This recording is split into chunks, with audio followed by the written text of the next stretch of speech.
You know what's funny about comfort? It feels so good in the moment, but it's stealing your future right from under you. Most folks don't see it coming. They're sitting there all cozy in their comfort zone, not realizing that every day they choose ease over growth, they're losing something they can never get back: time. And time, my friends, is the currency of your life. I want to tell you something important today, something that might sting a little. But sometimes the truth needs to sting before it can heal. Here it is. The fastest way to lose everything is to stay comfortable. That's right. Your comfort zone isn't a safe haven. It's quicksand. Now, I'm not talking about the comfort of a good night's sleep or the comfort of a loving family. I'm talking about the comfort of avoiding what needs to be done. The comfort of the easy path. The comfort that whispers, "Do it tomorrow." That kind of comfort is a silent killer of dreams. Look around at the most successful people you know. Did they get there by staying comfortable? Did they achieve greatness by avoiding challenges? Of course not. They got there by doing what unsuccessful people aren't willing to do. They pushed past that wall of resistance that keeps most folks trapped in mediocrity. Success requires you to be uncomfortable, temporarily uncomfortable, so you can create lasting comfort built on a foundation of achievement, not avoidance. This is one of life's great paradoxes. To gain true security and comfort in the long run, you must be willing to be uncomfortable in the short run. So today, we're going to talk about why comfort is so dangerous, what it's really costing you, and most importantly, how to break free from its grip so you can create the life you truly want. Because the tragedy isn't failing to reach your goals. It's never having the courage to pursue them in the first place. Let's start by understanding the great illusion of comfort. See, your mind plays tricks on you. It tells you that comfort equals safety. And in our ancient past, that was true. Staying in the safe, familiar cave kept our ancestors alive when dangers lurked outside. But we're not living in caves anymore, are we?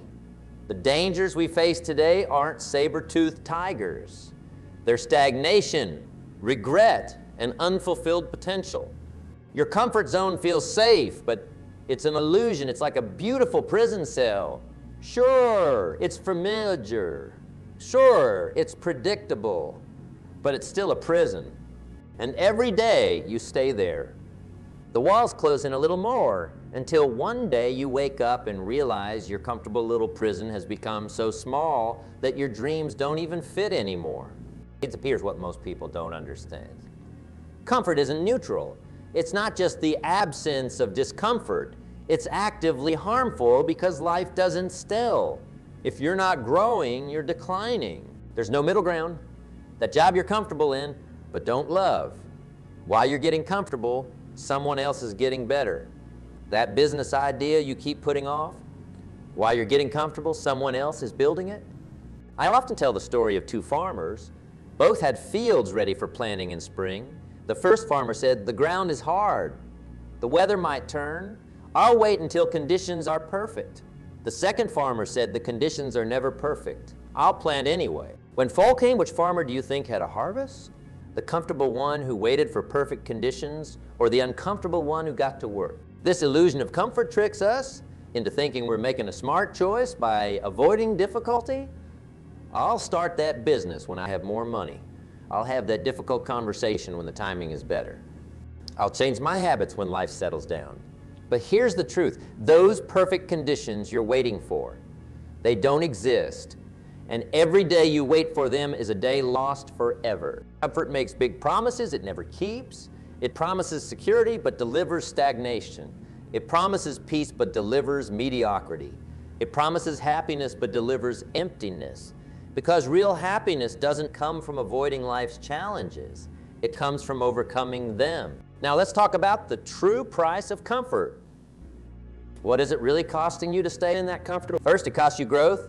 When you stay comfortable, you stay the same. Your skills don't improve. Your knowledge doesn't expand. Your capabilities don't increase. And in a world that's changing faster than ever, staying the same means falling behind. It costs you opportunity. Opportunities don't come to those who wait. They come to those who pursue. They come to those who make themselves visible, who take risks, who put themselves in the path of luck. But comfort keeps you hidden, playing it safe, invisible to the very opportunities that could change. It costs you resilience. Each time you choose comfort over challenge, you're telling your mind that difficulty is to be avoided, not overcome. You're training yourself to retreat at the first sign of resistance. And over time, your ability to handle adversity weakens like a muscle that never gets used. It costs you self-respect deep down. You know what you're capable of. You know the potential that lies within you. And every time you choose the easy path over the right path, a little bit of your self-respect erodes. You can lie to others, but you can't lie to yourself about the gap between what you could be doing and what you're doing. It costs you fulfillment. True fulfillment comes from progress, not perfection. It comes from looking back and seeing how far you've come, what obstacles you've overcome, what you've built with your own two hands. Comfort offers no such satisfaction, just the empty calories of temporary ease. And perhaps most importantly, it costs you time. That precious, irreplaceable resource that, once spent, you can never get back. A comfortable day might not feel wasted in the moment, but string enough of them together and suddenly years have passed with little to show for them. I once met a gentleman in his 70s who told me his greatest regret. He said, "Jim, I spent 40 years in a job I didn't love because it was comfortable. I kept telling myself I'd make a change next year. Now there are no next years left, and all I have is the memory of a life lived at half throttle." Don't let that be your story. The price of comfort is paid in installments, so small you hardly notice at first, but the final bill will break your heart. So how do you know if you're too comfortable?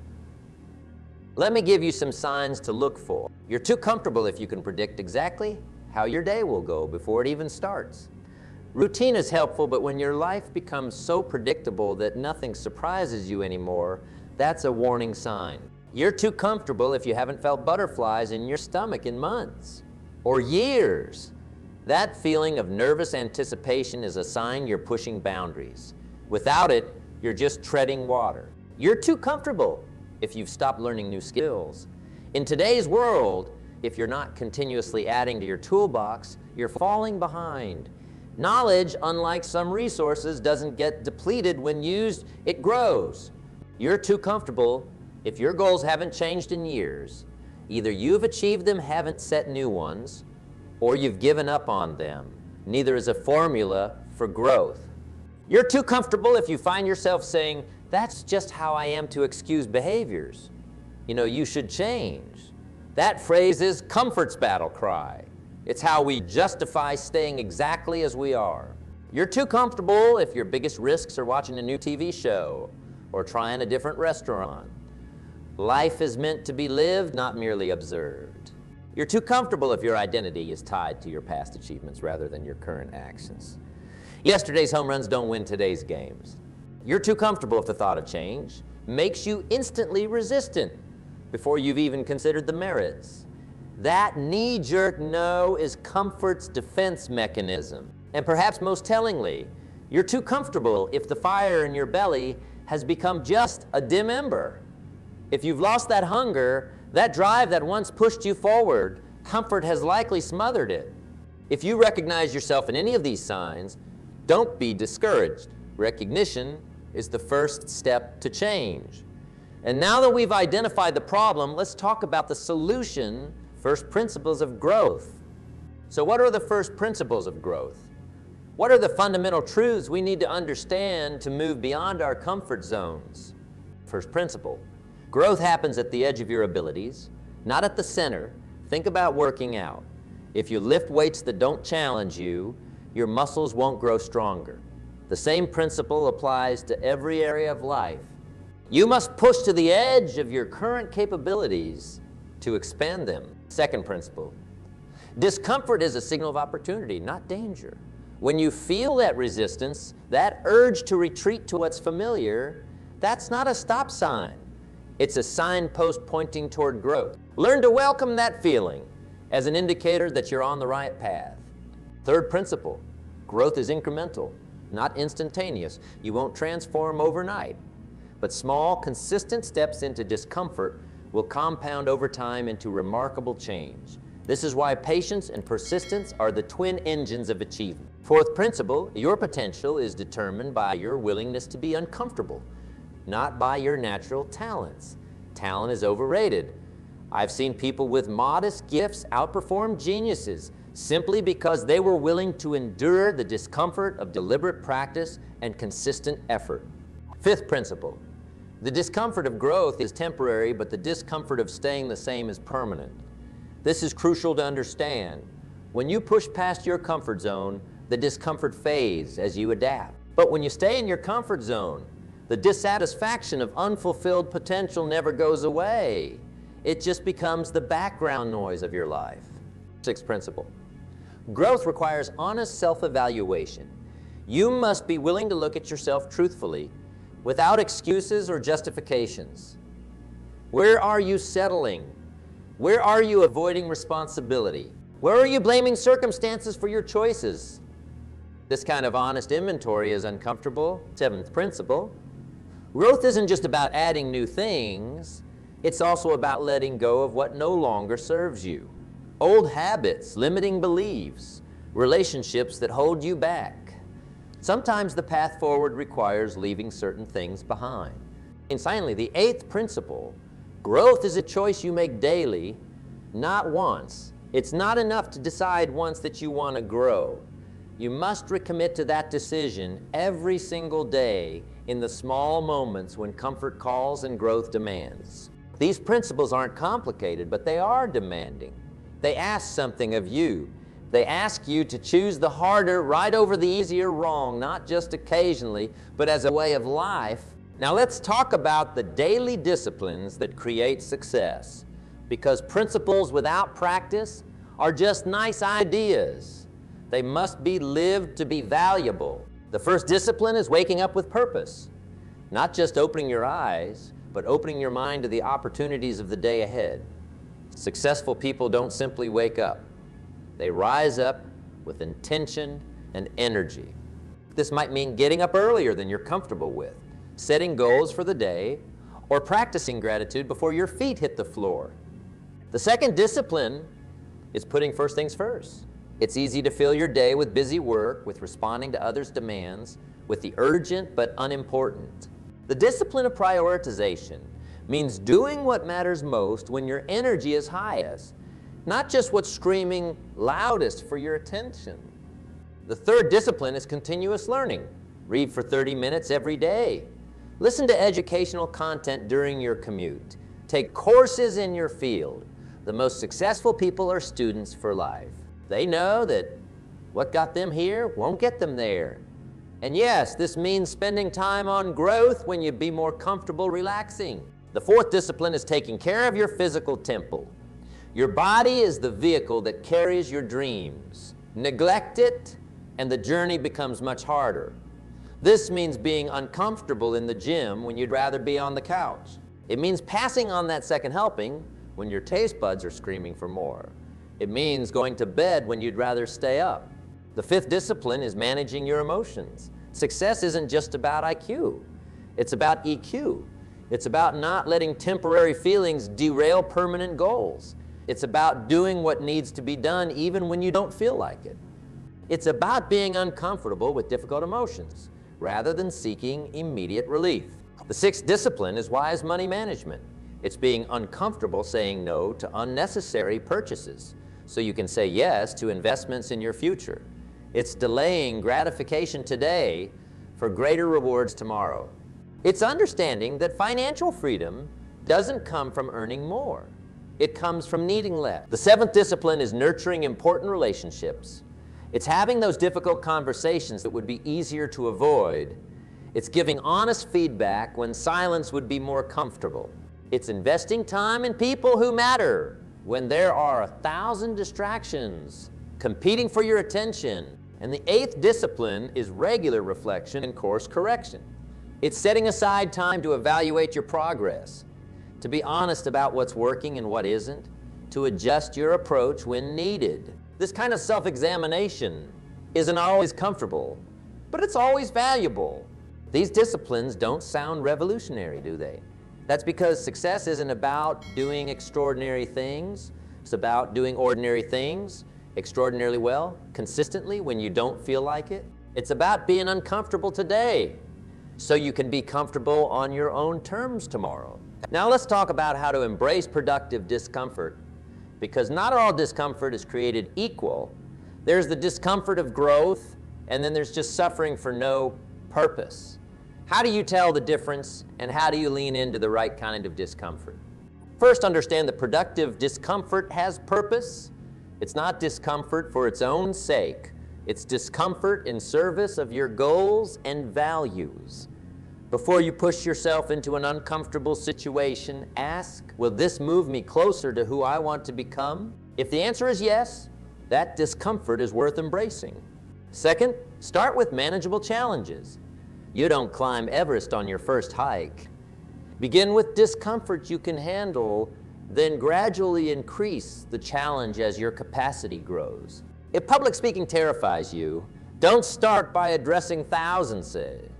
Begin with a small group, then work your way up. Third, focus on the growth, not the discomfort. When you're doing something difficult, don't dwell on how uncomfortable it feels. Instead, focus on what you're gaining, what you're learning, how you're stretching. This shifts your attention from the pain of the process to the value of the outcome. Fourth, build recovery into your routine. Productive discomfort isn't about pushing until you break. It's about pushing, then recovering, then pushing again. Even the most disciplined athletes schedule rest days. Growth happens during recovery, not just during effort. Fifth, celebrate stepping out of your comfort zone. Regardless of the outcome, the win isn't just in succeeding, it's in trying.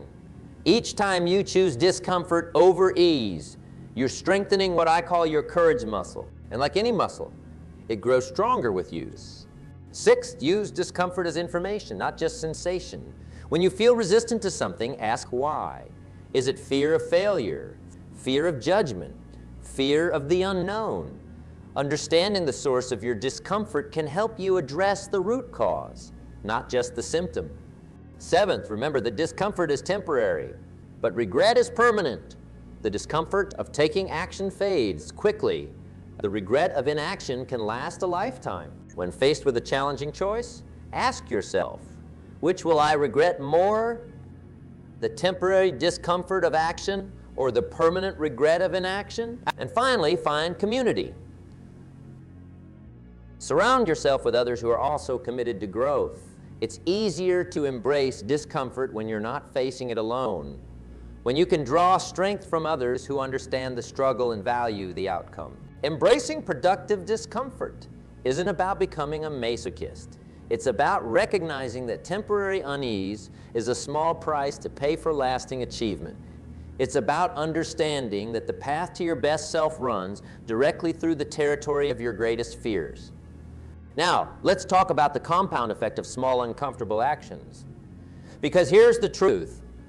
Most people overestimate what they can accomplish in a day and underestimate what they can accomplish in a year of consistent small steps. Think about it like this.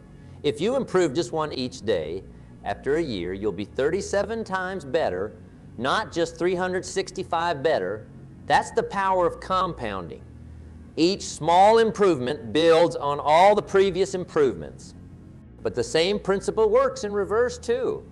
If you decline by inch day through comfortable choices that don't serve your growth, after a year you'll have lost nearly everything. These small daily choices don't feel significant in the moment. That's why they're so dangerous and so powerful.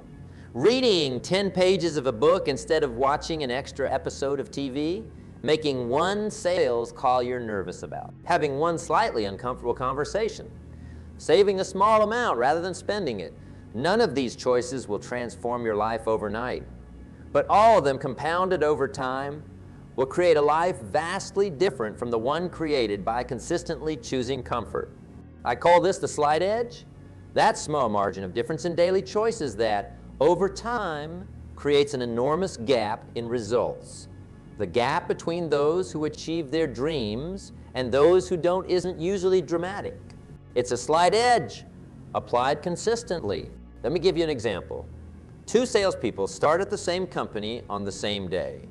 The first makes the comfortable choice to call only warm leads, people who have already expressed interest. The second makes the uncomfortable choice to call 3 cold prospects every day in addition to the warm leads. That's just 3 extra calls, maybe 15 minutes of discomfort daily. After 1 month, that's 90 extra contacts. After 1 year, it's over 1,000 extra contacts. Even with a modest conversion rate, the difference in results will be substantial, and that's not even accounting for the improved skills, greater confidence, and expanded network that come from those additional calls. Or consider health. 2 people want to improve their fitness. The first chooses comfort, the same routine they've always done because it's familiar and doesn't push them too hard. The second chooses productive discomfort, adding just 1 more repetition to each exercise than feels comfortable. That small edge, that willingness to push just a bit further than feels good, compounds over time into dramatically different results. The power compound growth isn't just mathematical, it's psychological. Each small victory over comfort builds confidence. Each small step into discomfort expands your self-image.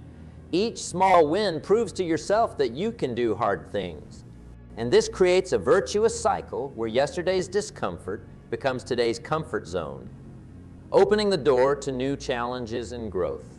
But here's the challenge. The results of these small choices aren't immediately visible. The salesperson who makes those extra calls won't see dramatic results in week 1. The person who pushes a little harder in their workout won't see a transformed body in the mirror the next day. This delay between action and result is where most people falter. They choose comfort because the payoff of discomfort seems too distant, too uncertain. This is why vision is so crucial. You must be able to see clearly what these small, uncomfortable actions are building toward. You must connect today's discomfort with tomorrow's achievement so vividly that the future pulls you through the resistance of the present. Remember, the decisions that shape your life are rarely the big, dramatic ones.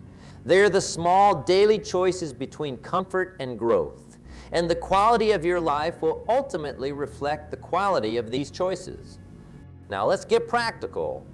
How do you actually break comfort patterns? What specific steps can you take to move beyond the inertia of the familiar and into the territory of growth? Step 1, identify your comfort triggers. These are the situations, times of day, emotions, or people that tend to push you toward comfortable choices rather than growth choices. Do you avoid difficult tasks when you're tired? Do certain people reinforce your tendency to play it safe? Becoming aware of these triggers is the first step to overcoming them. Step 2, create environmental nudges. Your environment shapes your behavior more than you realize. If you want to read more instead of watching TV, put a book on top of the remote control. If you want to eat healthier, make nutritious foods more visible and accessible than junk food. If you want to exercise in the morning, sleep in your workout clothes. These small environmental changes can bypass the need for willpower. Just use the 5-second rule. When you feel resistance to doing something you know you should do, count backward from 5. 5, 4, 3, 2, 1. Then move immediately. This short circuits the overthinking that leads to procrastination. It puts your body in motion before your mind can talk you out of it. Step 4, implement the do it scared policy. Stop waiting to feel confident before taking action. Instead, take action as a way to build confidence. Feel the fear, acknowledge it, and then do it anyway. Action first, confidence second. Not the other way around. Step 5, create accountability. Tell someone about your goals. Better yet, find an accountability partner who is also working to push beyond their comfort zone. Knowing someone else is watching and expecting progress creates external motivation when internal motivation wavers. Schedule discomfort. Put uncomfortable but important activities on your calendar. Give them a specific time slot, not just a vague intention. What gets scheduled gets done.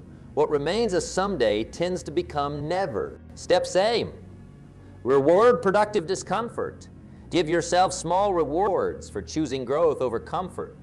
This creates a positive association with discomfort and leverages your brain's reward system to reinforce the behaviors you want to encourage. Step 8, practice incremental stretching.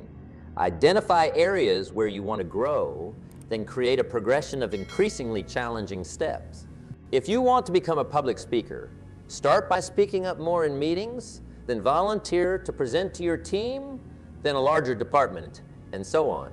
Each step should be uncomfortable but not overwhelming. Step 9, reframe discomfort as excitement.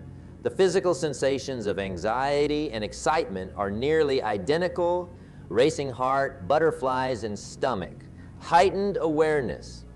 The difference is how you interpret those sensations. When you feel that nervous energy, try saying, "I'm excited," rather than "I'm anxious." This simple reframing can transform your experience of discomfort. Celebrate failures as learning opportunities. The fear of failure keeps many people trapped in comfort. Counter this by deliberately changing your relationship with failure. When you try something and it doesn't work out, celebrate the attempt, extract the lesson, and try again. This removes much of failure's sting and makes stepping into discomfort less threatening. These steps aren't complicated, but they require consistent application. And that's the key: consistency. It's not enough to push beyond your comfort zone once or twice. You must make it a practice, a habit, a way of life. Because comfort is always calling, always tempting you back to the familiar, the easy, the safe. The battle against comfort isn't won once and for all. It's fought daily in small choices and quiet moments. But let me tell you, the rewards are worth the fight. Let me share a few stories of transformation through discomfort to show you what's possible when you commit to growth over comfort. I remember a woman in one of my seminars who had been stuck in a job she hated for 15 years. She stayed because it was familiar, it paid the bills, and the thought of trying something new at her age was terrifying. But one day she realized she couldn't bear the thought of spending another 15 years in the same situation. So she did something uncomfortable. She enrolled in night classes while continuing to work full-time. For 2 years she lived with the discomfort of long days, challenging coursework, and the constant whisper of doubt. Was she too old? Was she foolish to think she could change careers in her 40s? But she persisted. And today, she's not only in a new career that energizes rather than drains her, she's become a mentor to others making similar transitions. The temporary discomfort of those 2 challenging years gave her back her future. I think of a small business owner who had hit a plateau. His company was stable but stagnant. Growth would require him to do the thing he dreaded most: public speaking to promote his business. The thought of standing on stage made his palms sweat and his mouth dry. But he recognized that his comfort was costing his company, and the people who depended on it, opportunities for growth. So he joined a speaking club. The first time he stood to speak, he nearly fainted from fear. The second time wasn't much better. But he kept showing up, kept putting himself in that uncomfortable position. Today, he's not just comfortable on stage, he's masterful. His business has tripled in size, not just because of the exposure from speaking, but because the confidence he developed spilled over into every area of his business and life. I think of a young man who grew up in poverty and could have used his circumstances as an excuse to stay comfortable with the familiar, even if the familiar was struggling. Instead, he chose the discomfort of being the first in his family to go to college, of working multiple jobs while studying, of entering professional environments where he initially felt like an outsider. Each step was uncomfortable. Each step would have been easier to avoid. But each step took him further from where he started and closer to where he wanted to be. Today, he's created a level of success that didn't exist in his family before him. And more importantly, he's changed what's possible, not just for himself, but for generations to come. These stories aren't extraordinary. They're repeated every day by ordinary people who make the extraordinary decision to choose growth over comfort, progress over ease, becoming over being. And the same possibility exists for you. So let me leave you with this thought. Your life 5 years from now will be the direct result of 2 things: the books you read, and the people you associate with. Both of these factors push you either toward comfort or toward growth. Will you read what challenges your thinking or what confirms what you already believe? Will you surround yourself with people who push you to grow or people who encourage you to stay the same? These choices, seemingly small in the moment, will shape the person. Comfort is the enemy of achievement, but it's a seductive enemy. It doesn't attack head-on. It lulls you to sleep. It doesn't steal your dreams in a single theft. It takes them penny by penny, day by day, choice by choice, until one day you wake up and realize the vault is empty. Don't let that be your story. Choose growth over comfort. Choose effort over ease. Choose the satisfaction of achievement over the hollow pleasure of avoidance. Yes, it will be hard. Yes, there will be failures along the way. Yes, there will be days when you wonder if it's worth it. But on the other side of that discomfort is everything you've ever wanted. Not just in terms of external success, but in terms of who you become in the process. The person who consistently chooses growth over comfort doesn't just get better results. They become a better person, more resilient, more confident, more alive, because they're living in alignment with a fundamental truth. We are meant to grow, to stretch, to become more than we are today. So starting today, seek out productive discomfort. Run toward the challenges that everyone else is running from. Volunteer for the projects that stretch your abilities. Have the conversations you've been avoiding. Take the risks that make your heart beat faster. And when comfort calls, as it will, again and again, remember what's at stake. Not just your goals, not just your dreams, but the very quality of your life. Because a life without growth is not really living, it's just existing. You were made for more than comfort. You were made for growth, for achievement, for impact. So step out of that comfortable prison you've built for yourself. The door has never been locked. It's always been waiting for you to find the courage to push it open. The discomfort won't last, but the growth, the achievement, the person you become in the process, that will last a lifetime. And that, my friends, is a trade worth making every single day. So I challenge you, we had one thing today that makes you uncomfortable, then do another tomorrow, and another the day after that. String enough of those days together and you won't just change what you achieve, you'll achieve who you become. The choice is yours, comfort or growth, mediocrity or excellence, existing or living. What will you choose?